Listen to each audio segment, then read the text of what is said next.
On October 1, 1949, Mao Zedong stood atop the gate of heavenly peace and proclaimed the birth of the People's Republic of China. The crowd below heard the promise of a new era. The world witnessed the arrival of a revolutionary state forged by decades of war, social upheaval, and political experimentation. The legacy of that revolution is written into China's institutions and economy, into the memories of millions who lived through campaigns and famine, into the lives of women who seized new rights, and into the calculus of leaders who drew power from a mass movement championed in the name of the people. To understand what Mao's revolution bequeathed to China and to the world, we begin not with the flags unfurling in 1949, but with a fractured country struggling to define its future. The Qing dynasty collapsed in 1911, leaving a republic without consolidated authority. Warlords carved the country into fiefdoms, foreign powers enjoyed extraterritorial privileges, and the new state faltered. In 1919, the May 4th movement brought students into the streets to denounce imperialism and feudal traditions, and to demand science, democracy, and national strength. It was a crucible for radical ideas. 2 years later, in 1921, a handful of Chinese intellectuals inspired by the Russian Revolution founded the Chinese Communist Party in Shanghai. Among them was Mao Zedong, a librarian's assistant from Hunan with a farmer's sense of China's social realities and an organizer's instinct for mass politics. Please subscribe, share and comment for more history. The Communists initially cooperated with the Nationalist Party, the Kuomintang, in a united front backed by the Soviet Union to end warlordism and unify the country. But the alliance shattered in 1927 when nationalist leader Chiang Kai-shek purged communists in Shanghai and other cities, driving the party into the countryside. What followed was a slow transformation of the Chinese Revolution. The center of gravity shifted from urban workers to rural peasants. The Communists built bases like the Jiangxi Soviet, experimenting with land redistribution and local governance. In 1934 to 1935, faced with encirclement, the Red Army undertook the Long March, a harrowing retreat of thousands of miles across mountains, grasslands, and rivers. It devastated the ranks, but it also elevated Mao's leadership and cemented a narrative of sacrifice and destiny that would echo through the decades. The Communists regrouped in Yan'an, a remote base where the party refined methods that became signatures of Maoist politics, rectification campaigns to enforce ideological unity, mass line practices that purported to link leadership to popular grievances, and the cultivation of a revolutionary culture of austerity and purpose. From Yan'an, the party engaged the larger drama of the Second Sino-Japanese War, which erupted in 1937. While the nationalists fought pitched battles against Japan, the communists built guerrilla networks behind enemy lines, expanding their influence among villagers by promising land reform and discipline in a time of occupation and scarcity. When Japan surrendered in 1945, the Communist Party had grown into a formidable force. Civil war resumed. By 1949, the nationalist government was exhausted and discredited, and the Communists commanded both military momentum and a narrative of nationalist legitimacy. Mao's victory was a product of strategy, social mobilization, and the cumulative failures of his adversaries. The establishment of the People's Republic promised sweeping change. Mao and his colleagues framed their project as a new democracy that would unite workers, peasants, petty bourgeoisie, and patriotic capitalists in the transition to socialism. The early years combined state building with a series of focused campaigns. Land reform, legalized by the 1950 Agrarian Reform Law, sought to uproot the landlord class and redistribute land to the poor. It was violent, public, and transformative.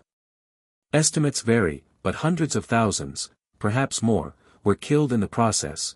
Millions of peasants gained land and with it a promise of dignity denied for generations. The same year, the marriage law outlawed arranged marriages, child betrothal, and concubinage, asserting equality between men and women in principle and giving many women legal leverage for the first time in their lives. China's intervention in the Korean War from late 1950 to 1953 signaled the new state's willingness to bear enormous costs for security and solidarity with fellow revolutionaries.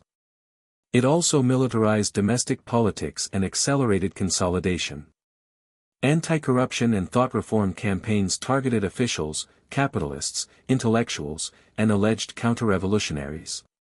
The state formalized control over urban industry, pressed private firms into joint state-private enterprises, and extended planning across key sectors.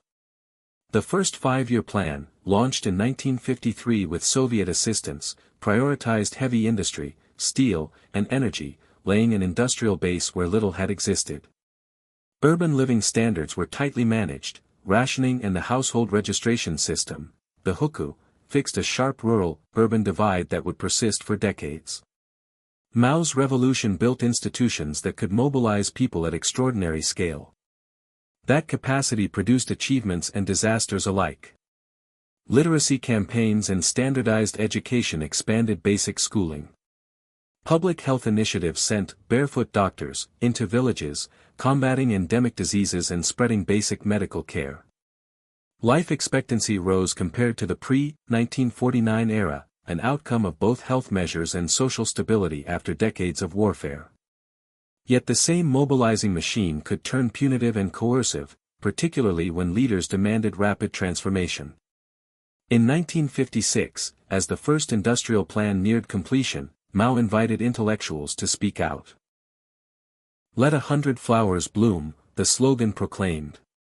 Criticism flowed, about bureaucracy, ideological rigidity, and the party's distance from the people. Within months, the mood reversed.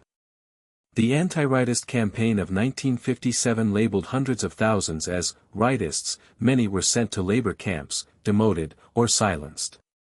The episode etched a deep caution into the country's intellectual life and reinforced the political culture of struggle. Criticism was encouraged only when it pointed in the direction leaders had already chosen. The most wrenching tragedy of Mao's rule came with the Great Leap Forward, launched in 1958. It aimed to vault China into communism by fusing industrial and agricultural production within giant people's communes. The campaign demanded backyard steel furnaces and whirlwind increases in grain procurement to feed the cities and finance industrialization. Inflated reporting, political pressure, and flawed agronomic schemes collided with poor weather and the withdrawal of Soviet assistance after the emerging Sino-Soviet split. The result was famine on a catastrophic scale from 1959 to 1961. Historians debate the numbers, but credible estimates place excess deaths in the tens of millions. The state's power to mobilize became a power to demand grain at the expense of survival. The Lushan Conference of 1959, where Defense Minister Peng Dehuai criticized the leap, ended with his purge, signaling that even high-ranking officials could not challenge Mao's course without peril. The famine forced retreat. Communes were scaled back, procurement relaxed, and local incentives reintroduced. Grain production recovered. But ideological conflicts intensified as relations with the Soviet Union deteriorated, culminating in a formal split in the early 1960s. China pursued self-reliance and strategic capabilities, achieving a successful nuclear test in 1964. Domestically, the party oscillated between pragmatic adjustments and renewed vigilance against capitalist roaders. Mao feared that revolutionary fervor would decay into bureaucratic privilege and that the party would reproduce the inequalities it had vowed to destroy. His solution, unveiled in 1966, was the Great Proletarian Cultural Revolution. The Cultural Revolution unleashed Red Guard youth to challenge authority, attack the four olds, old customs, culture, habits, and ideas, and expose enemies within the party. In practice, it fractured China.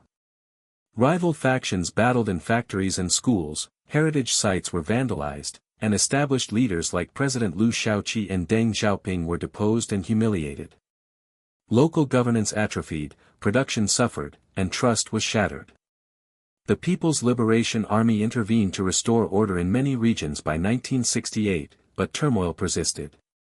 In 1971, Defense Minister Lin Biao, once Mao's designated successor, died in a plane crash after what Beijing denounced as a failed coup attempt, another dramatic turn in a period defined by volatility. In foreign policy, however, the early 1970s brought a breakthrough. The Sino-Soviet split had pushed Beijing to seek counterweights. In 1972, Mao met U.S. President Richard Nixon, resetting diplomatic alignments and laying the groundwork for China's opening to the world. By the mid-1970s, after years of campaigns, the country was weary.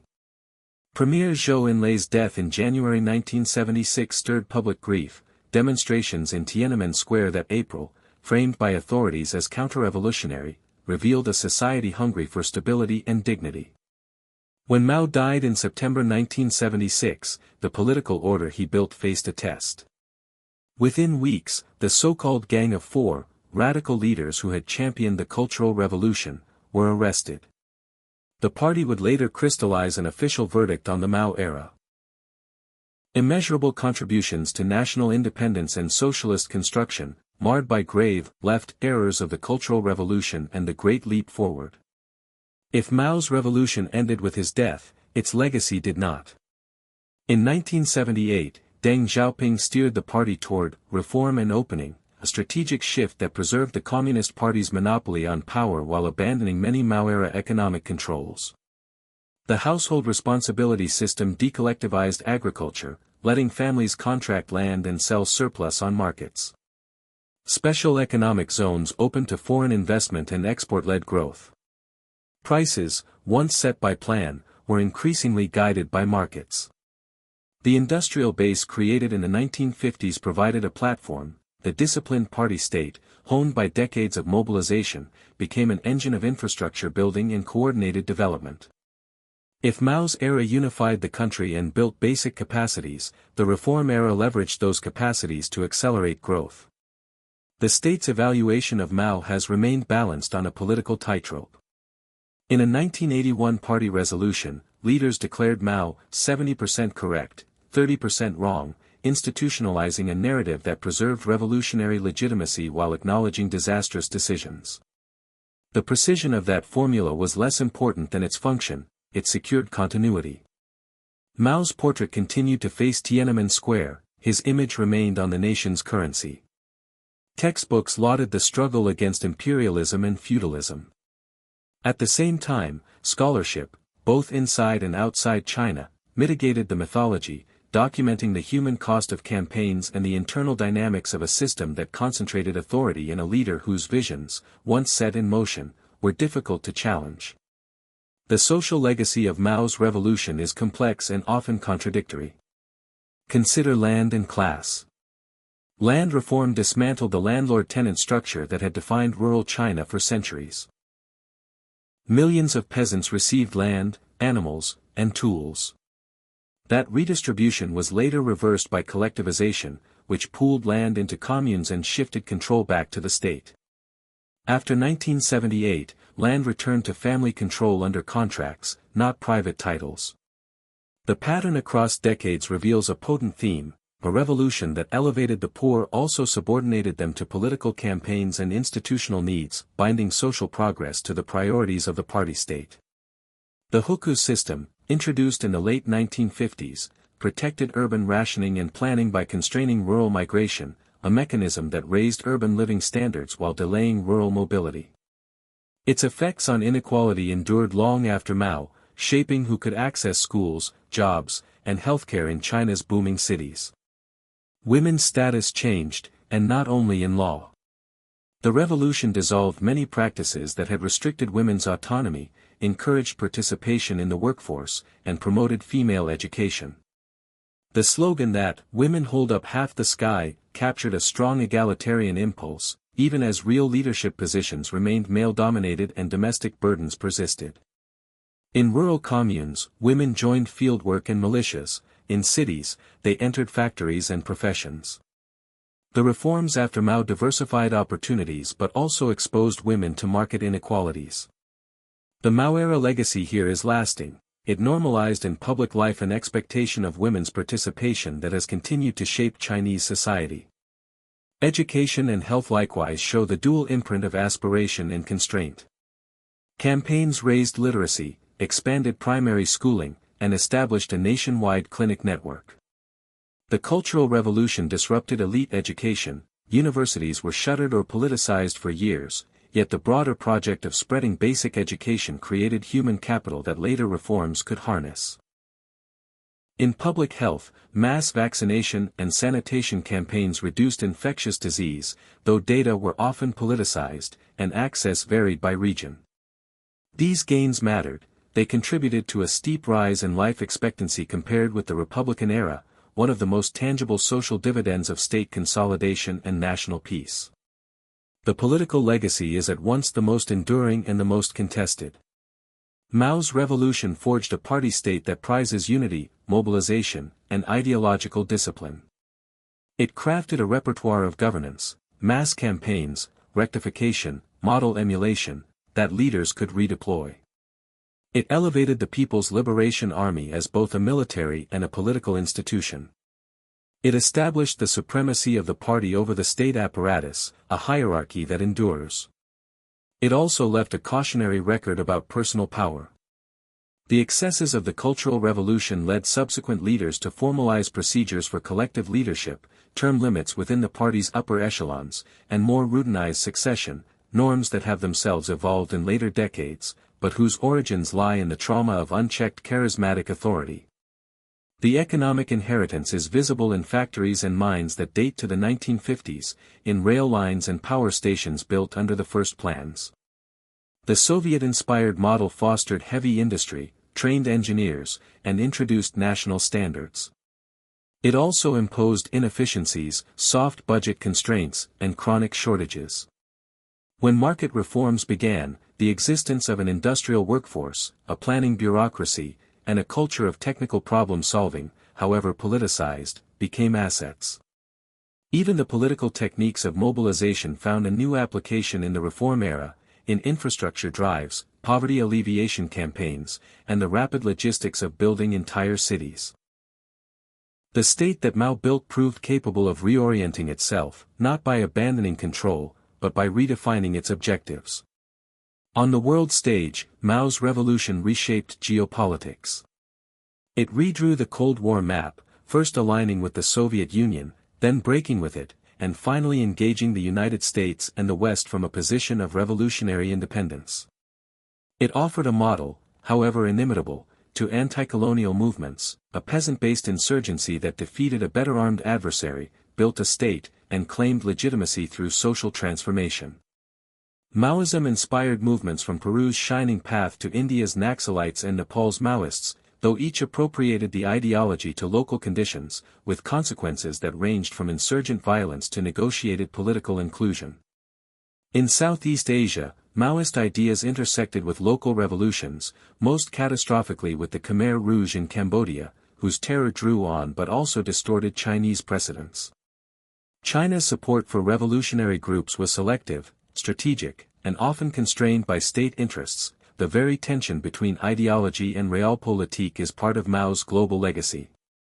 Numbers haunt this history, and they matter for legacy because they define the scale of human cost and achievement. The Great Leap Forward famine produced excess deaths widely estimated in the range of 15 to 45 million.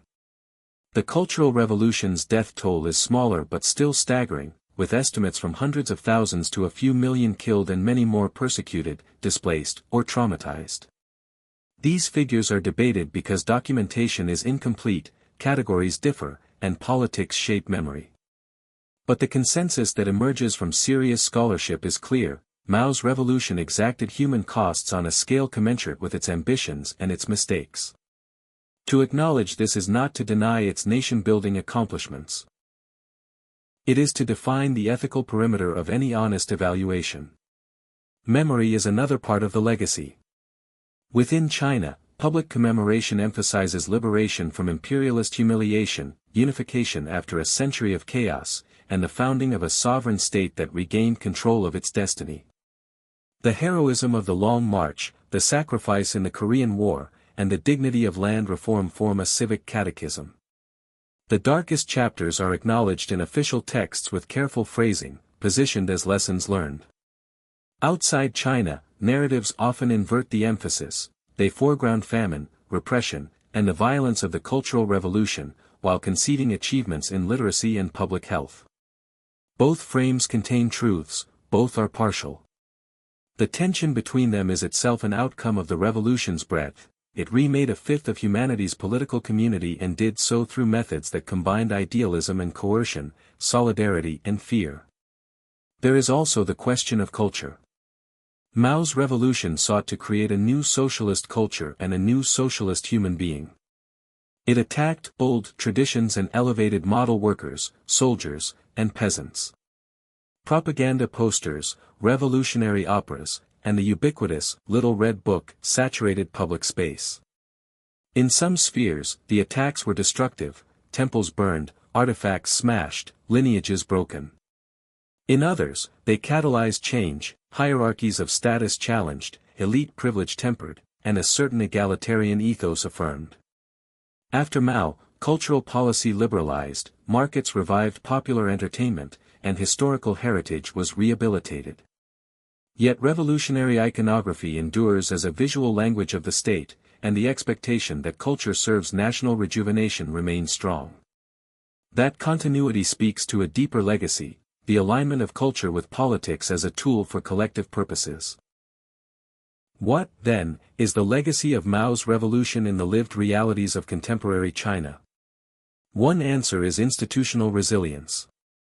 The Communist Party emerged from Mao's era with unchallenged primacy. It adapted rather than relinquished power, mastering what might be called authoritarian modernization. Another answer is social mobility layered with inequality. The revolution opened education and employment to many who had been excluded, but it also created new stratifications through hukou, party membership, IP, and access to state resources. A third answer is national posture. The revolution normalized a foreign policy that asserts sovereignty with vigor, resists external pressure, and defines security broadly, traits echoed in later decades as China rose to become a global power. The revolution also left a deep disposition toward campaigns, time-bound, target-driven mobilizations that marshal resources and attention to accomplish concrete goals.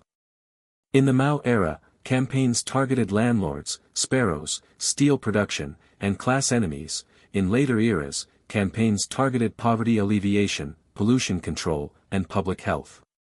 The repertoire persists even as the ideological frame has shifted.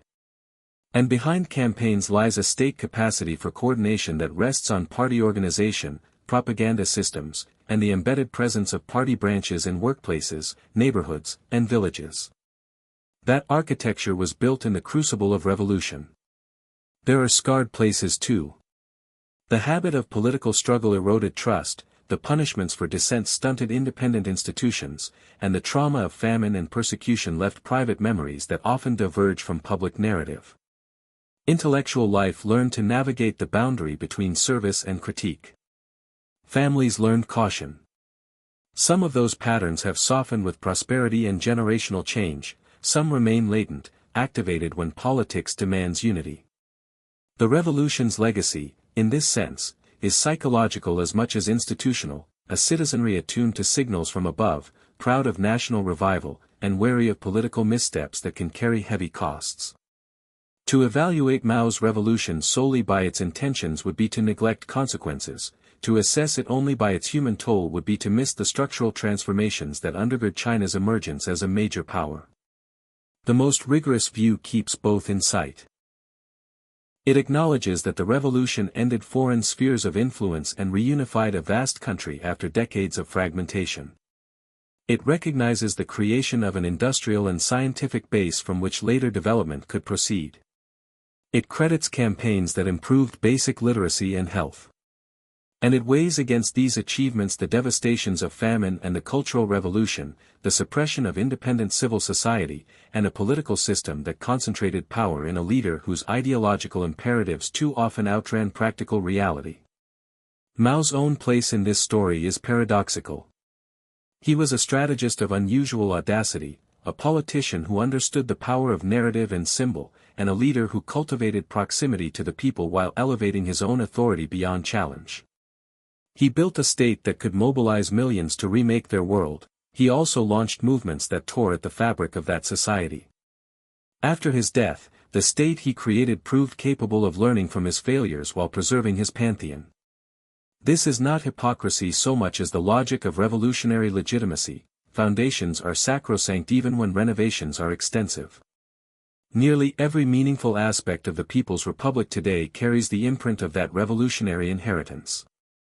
The party's emphasis on ideological education, the role of the military as a political institution, the administrative habit of campaigns, the dual commitment to equality in principle and hierarchy in practice, the fusion of national revival with state power, each can be traced to choices made between the 1940s and the 1970s. Even China's contemporary emphasis on poverty reduction, infrastructure, and technological self-reliance resonates with Mao-era priorities, recast for a globalized economy and a competitive world. The legacy also lives in debates beyond China's borders. For admirers, Mao's revolution proved that a colonized, agrarian society could reclaim agency, defeat stronger foes, and industrialize without capitulating to foreign dictates. For critics, it stands as a cautionary tale about ideological purity, centralized power, and the human price of social engineering. Both readings continue to inform political movements and academic arguments across the global South and North alike. They testify to the revolution's magnetic force on the modern imagination. In Beijing, Mao's portrait still watches the flow of people through Tiananmen. Tourists raise cameras, veterans of campaigns and construction projects pass quietly, students look up at a face that is history lesson and political catechism in one. The scene distills the revolution's legacy into a symbol both familiar and unresolved. It is the legacy of a nation remade and a people mobilized, of suffering endured and hopes elevated, of institutions that proved strong enough to survive their founders' mistakes and a narrative potent enough to bind a diverse country to a common story. To see that legacy clearly is to hold two truths at once: without Mao's revolution, there is no contemporary China as we know it; because of Mao's revolution, the path to that China was harder, bloodier, and more complicated than its rhetoric promised. The lesson is not simple, but it is enduring. Revolutions can forge states and open futures. They can also generate tragedies commensurate with their ambitions. Mao's revolution did both, and its imprint will remain so long as the state, the economy, and the imagination of China carry forward the contradictions it set in motion.